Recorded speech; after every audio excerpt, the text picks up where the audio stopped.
Mastan 10th maths YouTube ఛానల్కు welcome back చెప్తున్నాను. ఈ మధ్య కొన్ని వ్యక్తిగత కారణాల వల్ల వీడియోస్ నేను తొందరగా అప్లోడ్ చేయలేకపోయినాను. సో దయచేసి క్షమించండి. ఓకే, సో నెక్స్ట్ కంటిన్యూ చేస్తున్నాం ప్రాబ్లం. సో మనం చాప్టర్ 8 ఇంట్రడక్షన్ టు ట్రిగ్నామెట్రీ అనే టాపిక్ స్టార్ట్ చేసాం, మీకు ఆల్రెడీ తెలుసు. సో ఒకసారి ఫార్ములాస్ అని రివైజ్ చేయండి. Next continue problem. Previous videos నుంచి నెక్స్ట్ కంటిన్యూ. 7 వీడియోస్ అయిపోయినాయి. ఇప్పుడు 8th వీడియో. సో ఈ 7 వీడియోస్ మీరు చూడాలా ట్రిగ్నామెట్రీలో. చూసి ఫార్ములాస్ అన్నీ ఉన్నాయి, ఆ ఫార్ములాస్ అన్ని చదివిన తర్వాతనే ఈ వీడియో కంటిన్యూ చూడాలి, లేకుంటే అర్థం కాదు. ఓకే, సో నెక్స్ట్ క్వశ్చన్ చూడండి. In triangle PQR, right angle at Q, PR plus QR equal to 25 cm and PQ equal to 5 cm. Determine the values of sin P, cos P and tan P. So ఏమి ఇచ్చాడు? Triangle PQR and triangle ఇచ్చాడు. ఇది change చేశాడు. Right angle at Q అంటే Q దగ్గర right angle ఉంది, అంటే Q దగ్గర 90 degrees పెట్టుకోవాలి మనము. PQR అండ్ ట్రయాంగిల్ గీసుకోవాలి. గీసుకున్న తర్వాత రైట్ యాంగిల్ వచ్చి Q దగ్గర పెట్టాలి. ఇప్పుడు నేను చూడండి, ఒక ట్రయాంగిల్ గీసుకున్నానా, PQR అనేటువంటి ట్రయాంగిల్ గీసుకున్నా. సో Q దగ్గర చూడండి, వాడు చెప్పినట్టు రైట్ యాంగిల్ ఉంది. సో Q దగ్గర రైట్ యాంగిల్ పెట్టినాను. రైట్ యాంగిల్ ఎప్పుడు పెట్టినామో దీనికి ఎదురుగా ఉండేది ఏమవుతుంది? కర్ణము అంటాం, తెలుగులో హైపోటెనస్ అంటాం.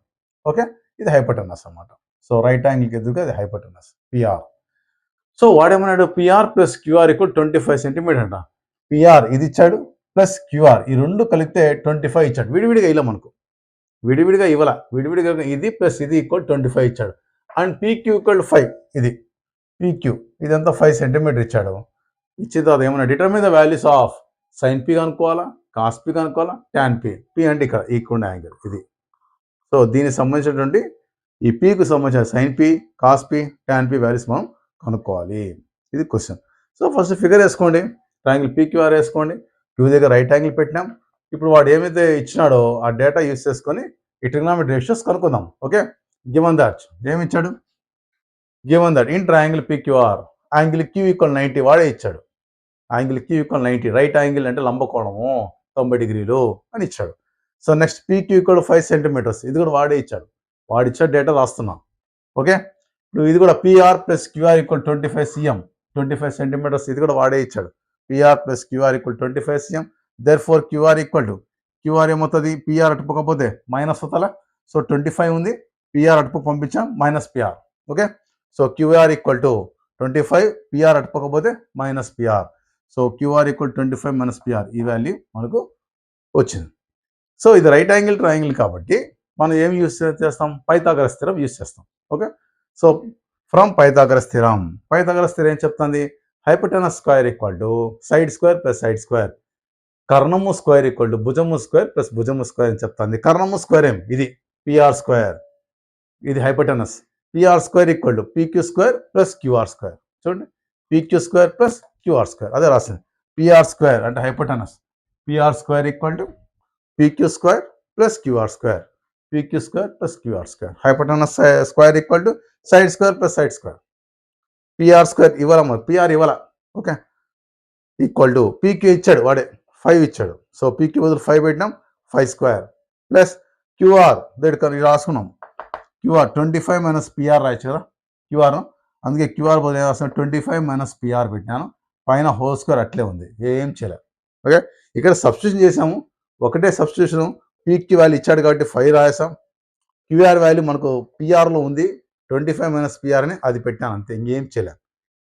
That is PR square equal to, so 5 square ఎంతండి? 25, ఇది పెట్టాను, ప్లస్ ఇది A minus B whole square ప్రకారం ఉంది కదా, A minus B whole square, A square minus 2AB plus B square. ఇది A, ఇది B అనుకోండి.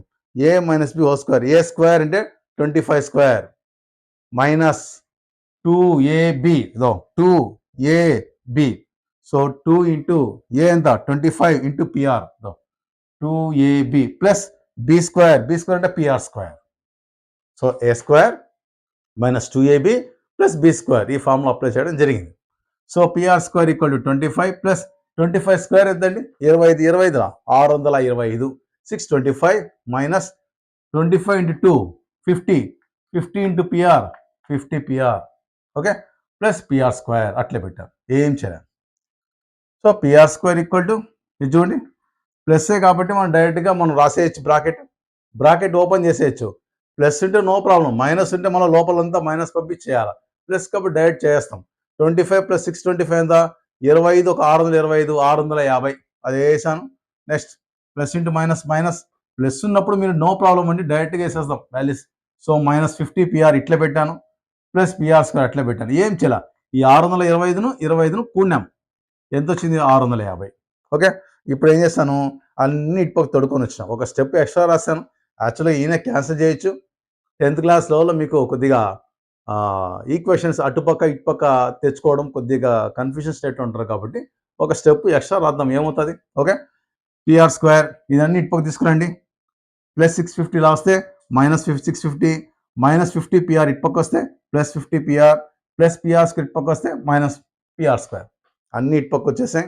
ఇటుపక్క వచ్చినట్టు ఏమవుతాయండి? ప్లస్ ఉండేది మైనస్, మైనస్ ఉండేది ప్లస్, ప్లస్ ఉండేది మైనస్, అన్ని గుర్తులు మారిపోతాయి. ఇటుపక్క అన్ని వచ్చేసాయి కాబట్టి ఏం లేదు, అటుపక్క equal to 0. Okay, so PR² same quantity, ఒకే విలువ, ప్లస్లో ఉంది మైనస్లో ఉంది, క్యాన్సిల్ చేస్తాం. సో PR² నుండి క్యాన్సల్. సో ఏం మిగిలింది? ఇంకా ఫస్ట్ ఇది రాస్తున్నా, 50 PR రాశాను. 50 PR -650 అటుపక్కపోతే +650. ఓకే, -650 ఉంది, అటుపక్క పంపించేస్తాను, +650. Okay, so PR equal to ఇది 50 ఇంటూ PR కదా, దేర్ఫోర్ PR ఈక్వల్ టు ఇక్కడ ఇంటూ కాబట్టి ఇటుపక్క 50 పోతే ఏం చేస్తుంది? డివైడ్ బై చేస్తుంది. సో 650/50. సో మనకు తెలుసు 0 0 కొట్టేస్తాం, క్యాన్సిల్ అయిపోతుంది. క్యాన్సిల్ అయిపోయినాక 5తో క్యాన్సిల్ చేస్తాం. 5 1 జా, ఇదేమవుతుంది? 5 1 జా 5, 6లో 5 పోతే 1 ఉంటుంది, 1 పక్కన 5 15 కాబట్టి 5 3 జా 15. ఈ క్యాన్సిలేషన్ మీరు నేర్చుకోండి, భాగాహారమే, మామూలు డివిజనే కాదు, డైరెక్ట్ చేస్తాం అంతే. ఆల్రెడీ దీని గురించి మళ్ళీ చెప్పాను నేను. సో 5 1 జా 5, 6లో 5 పోతే 1 మిగులుతుంది, పక్కన 5 15 5 3 జా 15. సో పిఆర్ వాల్యూ ఎంత వచ్చింది? 13 CM వచ్చింది. ఓకే, సో పిఆర్ తెలిసిపోయింది. ఇప్పుడు ఎంత ఉంది పిఆర్ వాల్యూ? ఇప్పుడు రాస్తున్నా 13, PR value 13. Okay, so next మనకు పిఆర్ తెలిసిపోయింది కాబట్టి క్యూఆర్ కనుక్కోవచ్చా? ఈ రిలేషన్ బట్టి క్యూఆర్ ఈక్వల్ 25 - PR కదా, అదే రాశాను. Therefore QR equal 25 - PR, that equal 25 - PR ఎంత వచ్చింది మనకు? 13. 25లో 13 పోతే ఎంత? 12. సో క్యూఆర్ వాల్యూ కనుక్కున్నాము, ఎంత వచ్చింది? క్యూఆర్ వాల్యూ 12 వచ్చింది. ఇప్పుడు అన్ని తెలిసిపోయినాయా? PQ వాడిచ్చాడా? రాసేసామా? తర్వాత PR ఇప్పుడు కనుక్కున్నామా, ఎంత వచ్చింది? 13. PR 13 వచ్చిందా? క్యూఆర్ కనుక్కున్నామా? 12. ఇప్పుడు అన్ని ఏమొచ్చాయి? ఇది వచ్చింది, 3 సైడ్స్ వచ్చేసాయి కాబట్టి, అంటే హైపోటెనస్ వచ్చింది, తర్వాత పీకు ఎదురుగా ఉండేది వచ్చింది, అంటే ఆపోజిట్ సైడ్ వచ్చింది, పీకు ఆనుకో ఉండేది అడ్జసెంట్ సైడ్, అన్నీ వచ్చేసాయి. ఇంకా వాడు ఏమడిగాడు? ఇంకా sin P, cos P, tan P కనుక్కుందాం. ఓకే, అన్ని వాల్యూస్ ఫస్ట్ వేసేసిన తర్వాత ఇప్పుడు మనము వాడు ఏమైతే ఇచ్చినాడో అవన్నీ కనుక్కుందాం. సో మనకి ఏమన్నాడు? ఫస్ట్ sin P కనుక్కుందాం. sin P, cos P, tan P అన్నాడు. సో పీకి ఎదురుగా ఉండేది చూడాలి, P వరకు చూసుకోవాలండి. P okay, sin P equal మామూలుగా సైన్ ఫార్ములా ఏమి? ఆపోజిట్ బై హైపోటెనస్, పీకు ఆపోజిట్. సో పీకు ఆపోజిట్ ఏముంది? 12. హైపోటెనస్ ఎంత? 13. సో 12/13. ఓకే, ఇది sin P. Next cos P. Cos formula ఏమి? అడ్జసెంట్ బై హైపోటెనస్, అడ్జసెంట్ ఆసన్న భుజము బై కర్ణము. ఇది ఎదుటి భుజము బై కర్ణము, ఇది ఆసన్న భుజము బై కర్ణం, ఆనుకొని ఉండేది అడ్జసెంట్ బై హైపోటెనస్. మరి పీకు అడ్జసెంట్ ఆనుకొని ఉండేది ఎంత? 5. హైపోటెనస్ ఎంత? 13. So adjacent 5/13. Okay, next tan P కనుక్కోమన్నాడు. tan P formula ఏమి? ఆపోజిట్ బై అడ్జసెంట్, పీకి ఆపోజిట్, పీకి ఎదురుగా 12 ఉంది, పీకి ఆనుకొని 5 ఉంది. సో 12/5. ఈ విధంగా మనకు ఒక ట్రయాంగిల్ అన్ని వాల్యూస్ తెలిసిపోయినా అనుకో, 3 సైడ్స్ వాల్యూస్ తెలిసిపోయినా అనుకోండి, ఇంకా వాడు సైన్, కాజు, ట్యాన్, కొసికెంట్, సీకెంట్, కాట్ ఏం అడిగిన వాడు మనం రాసేయచ్చు. సో ఈ విధంగా మనం ట్రిగ్నోమెట్రీ రేషియోస్ కనుక్కోవాల్సి వస్తుంది. ఓకే, సో నెక్స్ట్ ప్రాబ్లం చూడండి. State whether the following are true or false, justify your answer. So కింద కొన్ని స్టేట్మెంట్లు ఇచ్చాడు, అవి ట్రూనా ఫాల్సా, నిజమా అబద్ధమా చెప్పాలంట. దానికి కారణం రామన్నాడు, జస్టిఫై యువర్ ఆన్సర్, దాన్ని ఎట్లా సమర్థిస్తామని చెప్పి అడిగాడు. చూద్దాం. First one, the value of tan A is always less than 1 అని ఇచ్చాడు. tan A వాల్యూ అంట ఎప్పుడు కూడా 1 కన్నా తక్కువ ఉంటుంది అంటున్నాడు, always less than 1. tan A value ఎప్పుడు 1 కన్నా తక్కువ ఉంటుంది అంటున్నాడు. మరి తప్ప కరెక్టా చూద్దాం. ఓకే. సో మనం ఏం చేసాము, it is false statement. So వాడిచ్చిన మాట తప్పు, అబద్ధము అని చెప్తున్నాం. మరి ఎందుకు ఫాల్స్ అంటే, because tan A may be greater than 1 if the opposite side may be greater than the adjacent side. tan A అనేది ఎప్పుడు 1 కన్నా తక్కువ ఉంటుంది అంటున్నాడు. కానీ tan A అనేది 1 కన్నా ఎక్కువ కూడా ఉండొచ్చు. ఎప్పుడు? ఇప్పుడు tan A ఫార్ములా ఏమి? Opposite by adjacent. tan A formula మీకు తెలుసు కదండి, opposite by adjacent. If the opposite side may be greater than the adjacent side. ఇప్పుడు suppose tan A equal to, okay, ఇక్కడ సపోజ్ 12 ఉంది, బై ఇక్కడ 5 ఉంది అనుకున్నాం. ఓకే, సో ఆపోజిట్ వచ్చి 12 అనుకుందాం. ఓకే, అడ్జసెంట్ 5 అనుకుందాం. మరి దీన్ని డివైడ్ చేయండి, 12ను 5తో భాగిస్తే ఏమవుతుంది? ఓకే, 5 2 10, 2 మళ్ళీ పాయింట్ పెడతాం, 0 5 4 20 0. ఓకే, ఎంత వచ్చింది? 2 కన్నా ఎక్కువ వచ్చిందా? 2.4, 2 కన్నా ఎక్కువ వచ్చిందా? మరి tan A వాల్యూ ఇక్కడ ఎంత వచ్చింది? 2.4. 2 కన్నా దాటింది అంటే మీ 1 కన్నా పెద్దదే కదా. మరి 1 కన్నా పెద్దే కదా అంటే tan A వాల్యూ అప్పుడప్పుడు 1 కన్నా ఎక్కువే ఉంటుంది. ఓకే, ఎలా? ఈ వాల్యూ ఎక్కువగా ఉన్నప్పుడు, న్యూమరేటర్ వాల్యూ, లవం యొక్క విలువ ఎక్కువ, న్యూమరేటర్ వాల్యూ ఎక్కువగా ఉన్నప్పుడు, దీనికంటే ఈ వాల్యూ ఎక్కువగా ఉన్నప్పుడు ఈ tan A అనేది ఎలా ఉంటుంది? 1 కంటే ఎక్కువే వస్తుంది. ఇక్కడ 2 వచ్చింది, 2 కన్నా ఎక్కువ వచ్చింది. సో కాబట్టి ఇది ఫాల్స్ స్టేట్మెంట్. ఎప్పుడు ఏమన్నాడు? ఆల్వేస్, ఎప్పుడు అన్నాడు, ఎల్లప్పుడూ 1 కంటే తక్కువ ఉంటుంది అన్నాడు. ఇది తప్పు. ఎందుకయ్యా అంటే tan A అనేది 1 కన్నా ఎక్కువ కూడా ఉంటుంది. ఎప్పుడంటే పైన ఉండేది ఎక్కువ ఉన్నప్పుడు. పైన అంటే అర్థం ఏంది? Opposite side. ఆపోజిట్ సైడ్ ఇది అడ్జసెంట్ కన్నా ఎక్కువగా ఉన్నప్పుడు tan A వాల్యూ 1 కన్నా ఎక్కువ వస్తుంది. అదే రాసింది. If the opposite side may be greater than the adjacent side. పైన ఉండేది ఎక్కువ ఉన్నప్పుడు tan A వాల్యూ 1 కన్నా ఎక్కువ వస్తుంది. అంతేగాని ఎల్లప్పుడూ 1 కన్నా తక్కువ ఉండదు. కాబట్టి ఇచ్చిన స్టేట్మెంట్ ఏమవుతుంది? ఫాల్స్, అబద్ధము. ఓకే, అర్థమైంది? సో రెండో problem. secant A equal 12/5 for some value of angle A. Suppose A అనే యాంగిల్కి secant A అనే వాల్యూ రాశాడు, 12/5 అని రాశాడు. 12/5 అలా ఎప్పుడైనా వస్తుందా? చూద్దాం. It is truth statement. ఇది నిజం. 12/5. మామూలుగా secant A ఫార్ములా ఏంది? secant A ఫార్ములా ఏంటి చెప్పండి? secant A ఫార్ములా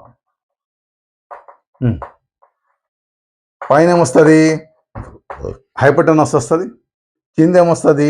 అడ్జసెంట్ వస్తుంది. హైపోటెనస్ వస్తుంది, కింద అడ్జసెంట్ వస్తుంది. సో హైపోటెనస్ ఎప్పుడు ఎలా ఉంటుందండి? పెద్దదే ఉంటుంది. హైపోటెనస్ ఎప్పుడు పెద్దదే ఉంటుంది. కాబట్టి అదే ఇక్కడ రాసింది. 12/5లో 12 ఏంది? పెద్దది కదా, 5 కంటే పెద్దది. అంటే హైపోటెనస్ అనేది దీనికంటే ఎక్కువగా ఉంది కాబట్టి ఇది పాసిబులే, ఇది ట్రూనే. అదే 5 పైన ఉండి కింద 12 ఉంది అనుకోండి, తప్పదు. అంతేనా? 5 పైన అంటే ఏమి? హైపోటెనస్ అని. మరి హైపోటెనస్ వాల్యూ తక్కువ ఉంటుందా? ఉండదు. అదే 5 కనుక పైన ఉండి 12 కనుక కింద ఉంటే అది secant Aలో. secant A ఇచ్చి పైన 5 కింద 12 ఇస్తే దట్ ఈస్ ఫాల్స్, అబద్ధం అది. ఇప్పుడు మనకేమి ఇచ్చాడు? పైన 12 కింద 5 ఇచ్చాడు. పైన 12 ఏంది? హైపోటెనస్, కర్ణం. అది ఎప్పుడు అడ్జసెంట్ కంటే ఎక్కువే కదండి. కాబట్టి ఇది ట్రూనా కదా? True. So it is truth statement, నిజం. బికాస్ ఎందుకంటే there is a chance of being hypotenuse which is greater than the adjacent side. Hypotenuse అనేది greater than the adjacent side కంటే హైపోటెనస్ అనేది ఎక్కువ అయ్యేటువంటి ఛాన్స్ ఉంది కాబట్టి మనకు ఇది కూడా నిజం అవుతుంది అని చెప్తున్నాం. ఓకే, దీంట్లోనే third one, cos A is the abbreviation used for cosecant of angle A అన్నాడు. cos A అని ఇచ్చాడు, ఇదంట యాంగిల్ ఏకి సంబంధించిన కొసికెంట్ అంటున్నాడు. తప్పు కదండి అది. It is a falls statement. ఎందుకు తప్పు? కాస్ ఏ అంటే మీ కొసైన్, కాస్ అంటే కొసైన్ అని, కొసైన్ ఏ అని, యాంగిల్ ఏ యొక్క కొసైన్ వాల్యూ, కొసైన్ రేషియోస్ ఇవి. ఓకే, కాబట్టి ఇది కొసికెంట్ కాదు, యాంగిల్ ఏ కొసికెంట్ కాదు, అది కొసైన్ ఇది. కాబట్టి it is false statement because cos A is abbreviation of cosine A. Cosine A కాబట్టి కాజ్ ఏ అంటే కొసైన్ ఏ కాబట్టి వాడు ఇచ్చింది ఏమన్నాడు, కొసికెంట్ ఆఫ్ యాంగిల్ ఏ అన్నాడు, కాబట్టి అది తప్పు. It is a false statement, అబద్ధం. So next fourth one, cot A is the product of cot and A. Cot A అంట కాట్ అండ్ ఏ వీటి మధ్య ప్రోడక్ట్ అన్నాడు. తప్ప కరెక్టా? స్టార్టింగ్ ట్రిగ్నామెట్రీ ఇంట్రొడ్యూస్ చేసేటప్పుడు చెప్పాను, ఇది ఏ అనే యాంగిల్ యొక్క రేషియో, ట్రిగ్నామెట్రిక్ రేషియో అది, అంతేగాని వీటి మధ్య ఏం లేదంటే ఇంటూ ఉన్నట్టు కాదు, ఏకు సంబంధించిన రేషియో అది. కాబట్టి ముందే చెప్పాను నేను. సో అది కాట్ ఇంటూ ఏ అని అర్థం కాదు, కాబట్టి దిస్ ఈస్ ఫాల్స్ స్టేట్మెంట్, ఇది అబద్ధము. So cot A, because cot A not equal to cot into A, cot into A కాదు ఇది, cot A not equal to cot into A, కాబట్టి ఇది ఇచ్చేది product of cot and A అన్నాడు, ఇది కాదు కాబట్టి దిస్ ఈస్ ఫాల్స్ స్టేట్మెంట్. అసలు కాట్ ఏ ఏంది? ఒక రేషియో, అది కాట్ ఏ ఒక నిష్పత్తి, ట్రిగ్నామెట్రిక్ రేషియో. దేనికి? అడ్జసెంట్ బై ఆపోజిట్, ఏకు సంబంధించి అడ్జసెంట్ బై ఆపోజిట్ చేస్తే వచ్చేదే కాట్. అదొక ratio, adjacent side by opposite, అంతేగాని కాట్ను ఇంటూ ఏను చేస్తే వచ్చేది కాదు cot A. Cot A is the ratio, ఒక నిష్పత్తి. ఏం నిష్పత్తి? రెండు సైడ్స్, అడ్జసెంట్కు ఆపోజిట్కు మధ్యలో నువ్వు రేషియో చేస్తే వచ్చేది కాట్ ఏ, అంతేగాని వాటి మధ్య ప్రోడక్ట్ ఉన్నట్టు కాదు. So this is false statement. Yes, next problem చూడండి. Sine theta equal to 4/3 for some angle theta. So theta sine theta equal to 4/3 అని ఇచ్చాడు. మరి ఇది ట్రూ స్టేట్మెంటా ఫాల్స్ స్టేట్మెంట్? నిజమా అబద్ధం అంటే దిస్ ఈస్ ఫాల్స్ స్టేట్మెంట్. ఎందుకు false? Sine A equal to formula మనకు మామూలుగా ఆపోజిట్ బై హైపోటెనస్. కింద హైపోటెనస్ కర్ణం ఉంటుంది, కింద హైపోటెనస్. మరి హైపోటెనస్ వాల్యూ ఎప్పుడు కూడా ఎలా ఉంటుంది? పెద్దది. అడ్జసెంట్ ఆపోజిట్ రెండింటికంటే పెద్దది ఏంటంటే హైపోటెనస్. హైపోటెనస్ వాల్యూ పెద్దదిగా ఉండాలి. మరి ఇక్కడ చూడు, ఇది పైన ఉండేది ఆపోజిట్, కింద హైపోటెనస్. మరి హైపోటెనస్ ఎలా ఉందండి? దీనికంటే చిన్నదిగా ఉంది కదా. మరి ఎక్కడన్నా ఆపోజిట్ సైడ్ కంటే హైపోటెనస్ చిన్నదిగా ఉంటుందా? ఉండదు. కాబట్టి ఇది ట్రూనా ఫాల్సా? False statement. దీనికంటే ఈ హైపోటెనస్ వాల్యూ చిన్నదిగా ఉంది. ఇది కనుక పైనుండి ఇది కింద ఉంటే ఓకే, కానీ ఈ కింద ఉంటుండే హైపోటెనస్ వాల్యూ చిన్నదిగా ఉంది కాబట్టి, దీనికంటే ఇది చిన్నదిగా ఉంది కాబట్టి ఇది ఫాల్స్, అబద్ధము, తప్పు. So it is false statement because the hypotenuse ఇది 3 is always greater than the opposite side. ఎలా ఉండాలి? ఎప్పుడు కూడా ఇది దీనికంటే ఆపోజిట్ కంటే పెద్దదిగా ఉండాలి, కానీ ఇక్కడ ఎలా ఉంది? చిన్నదిగా ఉంది, కాబట్టి this is false statement. So ఈ విధంగా మనం సైన్ మనకు రేషియో తెలిసిపోయింది, ఆపోజిట్ బై హైపోటెనస్ వాల్యూ ఎప్పుడు కూడా ఎక్కువగా ఉండాలి, కాబట్టి అక్కడ చిన్నదిగా ఉంది కాబట్టి this is false statement. So ఇప్పటికి మనకు 13 ప్రాబ్లమ్స్ అయిపోయినాయి. సో ఇంట్రొడక్షన్ టు ట్రిగ్నామెట్రీ దాని మీద నేను స్టార్టింగ్ నుంచి ఒక మాట చెప్తున్నా మీకు, ఏమని? నోట్స్ రాసుకోవాలా. ప్రతి ప్రాబ్లము ఒక నోట్బుక్ పెట్టుకొని రాసుకుంటూ ఉండాలి. నేను చెప్పే నోట్బుక్లో క్లారిటీ బాగుంటుంది. మీకు ఎంత నీట్గా నోట్స్ ఇస్తున్నానంటే, నా నోట్స్ పెట్టుకొని మీరు రేపు ఎప్పుడైనా భవిష్యత్తులో మీరు టీచర్లు అయితే నా నోట్స్ ఉపయోగపడాల్సిందే. ఖచ్చితంగా నా నోట్స్ రెఫర్ చేయాల్సిందే. మీరు అంత బాగిస్తున్న నోట్స్. కాబట్టి మీరు రాసుకోండి, నీట్గా నేర్చుకోండి. ఒకవేళ డౌట్స్ వస్తే కామెంట్ సెక్షన్లో పెట్టండి, నేను కంపల్సరీ డిస్కస్ చేస్తాను. అది ఈ మధ్య కొద్దిగా లేట్ కావడం అయితే జరిగింది. అయితే బట్ దానికి కూడా ఒకటి నాకు రీజన్ అయితే ఉంది, కానీ మీకు ఎన్నోసార్లు చెప్పాను, నాకు కూడా మీరు బలం ఇవ్వాలని చెప్పాను. మీకు నేను న్యాయం చేసేటప్పుడు నాకు మీరు న్యాయం చేయాలి కదా, అంతే కదా. ఇప్పుడు మీరు నాకు న్యాయం ఎలా చేస్తున్నారు? మీరు షేర్ చేయాలా అని చెప్పాను, తర్వాత వచ్చి లైక్ చేయమని చెప్పాను, తర్వాత సబ్స్క్రైబ్ చేయమని చెప్పాను. సబ్స్క్రైబర్ అనేది చేయడం లేదు, చూస్తున్నారు అంతే, చూస్తున్నారు తప్ప సబ్స్క్రైబ్ అనేది చేయడం లేదు. మరి మీరు మీ ఫ్రెండ్స్కి పంపించండి, 10th క్లాస్ చదివే పిల్లకాయలకు పంపించండి, మీ వాళ్ళ పేరెంట్స్కో లేక బంధువులకో లేదంటే మీ ఫ్రెండ్స్కో మీ స్కూల్లో ఉన్నటువంటి మీ వాళ్ళకు ఎవరికో పంపించి కంపల్సరీ సబ్స్క్రైబ్ అని చెప్పండి. నాకు ఈ మధ్య నిజంగా మా చిత్తూరు డిస్టిక్ రేణుగుంట నుంచి నాకు ఒక ఫోన్ కాల్ వచ్చింది మొన్న ఈ మధ్య. సార్, మా అమ్మాయి 9th క్లాసు హెల్త్ డిపార్ట్మెంట్ పనిచేస్తారు, ఆ సార్ పేరు మర్చిపోయినా నేను. ఆ సార్ ఫోన్ చేశారు, మా అమ్మాయి 9th క్లాస్ అండి, మీది 10th క్లాస్ మ్యాథ్స్ ఫాలో అవుతుంది అమ్మాయి, చాలా బాగా అర్థమవుతుంది. మ్యాథ్స్ అంటే ఇంత ఈజీనా అనే విధంగా 9థ్ క్లాస్ అమ్మాయికి కూడా 10థ్ క్లాస్ మ్యాథ్స్ అర్థమవుతుంది. ఆఫ్‌కోర్స్ తను బయాలజీ చదివినటువంటి అభ్యర్థి అంట ఆయన. నాకు కూడా మ్యాథ్స్ అర్థమవుతుంది సార్. కేవలము మ్యాథ్స్ ట్రిగ్నామెట్రీ అర్థం కాలేకనే నేను అప్పట్లో బైపీసీకెళ్ళిపోయినాను భయపడిపోయేసి. ట్రిగ్నామెట్రీ భయపడేసి నేను బైపీసీ తీసుకోవడం జరిగింది. ఎంపీసీ జోలికే పోలేదు. కేవలం ట్రిగ్నామెట్రీ వల్లే అని చెప్పాడు. అందుకే నేను ట్రిగ్నామెట్రీని స్టార్ట్ చేసింది. చాలా మందికి భయం ఉంటది. నేను నీట్‌గా చెప్పుకుంటాను, నిదానంగా చెప్పుకుంటాను. చూడాలా నాకు చాలా సంతోషం వచ్చింది. ఈ విధంగా 5, 6 మంది కొంతమంది స్కూల్స్‌లో అంట నాకు చెప్పారు టీచర్లు. కనబడి చెప్పారు. కొంతమంది ఫోన్ ద్వారా చెప్పారు. సార్ మీ వీడియోస్ మేము వీడియో టీవీలో పెట్టి మేము మా పిల్లలకు చూపిస్తున్నాం సార్. నీట్‌గా చెప్తున్నారు. చాలా నిదానంగా చెప్తున్నారు అని. నేను నిదానంగానే చెప్తాను. ఎందుకంటే నాకు ఒత్తిడిలే గదా! తొందరగా అయిపోచేయండి. నెక్స్ట్ ఫాస్ట్‌గా చెప్పండి. సిలబస్ ఈ టైంలో అయిపోచేయండి అనే ప్రెషర్ నాకు ఉండదు కాబట్టి నేను నీట్‌గా అట్టిపండు ఒలిచినట్టు చెప్తా. అది మీరు అర్థం చేసుకోవాలా. మరి నేను ఇంత ఇదిగా మీరు చెప్పేటప్పుడు మీరేం చేయాలా? సబ్స్క్రైబ్ చేపియాలా. షేర్ చేపియాలా. ఫ్రెండ్స్‌కి పంపించండి. ఓకేనా? ఈసారి ఖచ్చితంగా నెక్స్ట్ వీడియో కల్లా కనీసం అంటే మినిమము 10 సబ్స్క్రైబర్స్ అన్నా పెరిగుండాల. ఓకేనా? నాకు ఆ హామీ ఇస్తారని చెప్పి నమ్మకంతో మస్తాన్ 10థ్ మ్యాథ్స్ యూట్యూబ్ ఛానల్‌ని మీరు ఎంత ప్రోత్సహిస్తే నా నుంచి అన్ని వీడియోస్ మీకొస్తాయి. నేను గొప్పగా చెప్పుకునే విషయం ఏందంటే ఒకటే, I am all rounder. Not only mathematics. నేను జాగ్రఫీ చెప్తా, సివిక్స్ చెప్తా, పాలిటీ చెప్తా. దట్ మీన్స్ మీకు సోషల్ స్టడీస్ సంబంధించిన ప్రతి టాపిక్ చెప్తా. సైన్సెస్ చెప్తాను. ఎవ్రీ టాపిక్ ఎప్పుడైనా చెప్తాను. మీకు ఫ్రీ 1+1 ఆఫర్ కింద జాగ్రఫీ చెప్తాను ఎప్పుడైనా. హిస్టరీ చెప్తాను. ఇండియన్ హిస్టరీ గాని, ఏపీ హిస్టరీ గాని, వరల్డ్ హిస్టరీ గాని ఏదైనా చెప్తాను. మీరు నేర్చుకోవాలి గాని 10థ్ క్లాస్ సంబంధించిన ప్రతి టాపిక్‌ని ఈజీగా చెప్పే బాధ్యత నాది. మరి నాకు బలం మీరు ఇవ్వడం లేదే. కాబట్టి మీరు నెక్స్ట్ వీడియో కల్లా కనీసం ఒక 10 సబ్స్క్రైబర్స్ పెరిగే విధంగా మీరు నన్ను ప్రోత్సహిస్తే మిమ్మల్ని అన్ని విధాలుగా ఈ 10థ్ క్లాస్ అంటే ఏమీ లేదు. ఇంత ఈజీనా అనే విధంగా చేసే బాధ్యత నాది. రేపు మీరు 10థ్ పాస్ అయిన తర్వాత ఇంటర్ మ్యాథ్స్ కూడా చెప్పే బాధ్యత నేను తీసుకుంటాను. మీరు నన్ను ప్రోత్సహిస్తే. ఓకే. Thank you.